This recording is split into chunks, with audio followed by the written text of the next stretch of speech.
Welcome to the Trevor Teisman Show. Today's topic, I am going to discuss something that I've acquired or knowledge that I've acquired from training hundreds and hundreds of people, whether it be fitness and or athletics. I've just experienced a lot of different results from different age brackets, but there's one thing that I think would motivate everyone to work out as they get older. If you only knew that you get to hurt when you work out and when you don't work out. Okay, and let me explain what I mean by that. If you don't work out, your back still hurts. If you don't work out, your knees still hurt. If you don't work out, your elbows still hurt. If you don't work out pretty much anything that you overuse, do you have a desk job? Your forearms might hurt, too much typing. Do you have a manual labor job? Your knees hurt because you're always on them. The idea of working out makes you sore is a shortened window, right? So if you start working out and you haven't worked out in months and months and months, I can promise you, it doesn't matter who you are, you're going to be extremely sore. And for a lot of people, it's very discouraging. If you're not consistent enough with working out, then you don't get over the hump. You don't get over that time period of just insane soreness. So I would really challenge you to understand what I'm talking about, but also to get that if you stick to a workout program for 2 or 3 weeks, all of that insane extra soreness that you get from starting a workout program will all go away. And then what you're going to end up with is a controlled soreness. That back pain that you get from, your concrete job may be a little bit different. You're stronger in the weak areas that you had before, and now you're just muscular sore. There's a lot of different targeting types of exercises that you should be doing that's geared directly towards your type of lifestyle and maybe even the job that you have. And the reason why you should think about it like that is not everybody's going to be a bodybuilder. Even if you think of most bodybuilders in the world, by the time they're 35 or 40, probably 95% of them barely even lift weights anymore because they're completely burnt out or they have some extreme injuries that have completely almost turned them off of the sport. What I would challenge most people to do is what I've accepted. I didn't get to play professional baseball, but I did have an amazing journey through that, and I learned how to train successfully. And now I'm in a position where I'm not really too awful worried about getting this shredded six-pack and being a bodybuilder as much as I like to do my hobbies that are completely athletic, that still require me to be in good shape. So I need to keep a good, strong body. But specifically, I have to keep my shoulders healthy, my knees healthy, and my back healthy so that I can do these for as long as possible. And I would imagine that most listeners, whether you're in your late 20s, 30s, 40s, 50s, this is probably where you'll find yourself. And I would only motivate you to understand that if you do nothing, you will be sore. If you work out, you will also be sore. You're not hiding from any kind of soreness.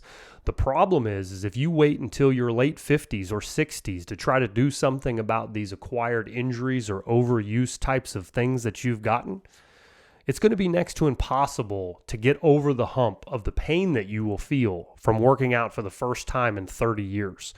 So get out there and get yourself on some kind of a consistent workout protocol. I made a video, or I guess a podcast a couple weeks ago where I was discussing that with you, how much you really need to work out. And I stand by that. 3 days a week is definitely suitable for most people. 2 days a week is probably even more doable for people. The problem that I have with 2 times a week is that the foods that you eat and your lifestyle definitely changes when you're only working out twice a week.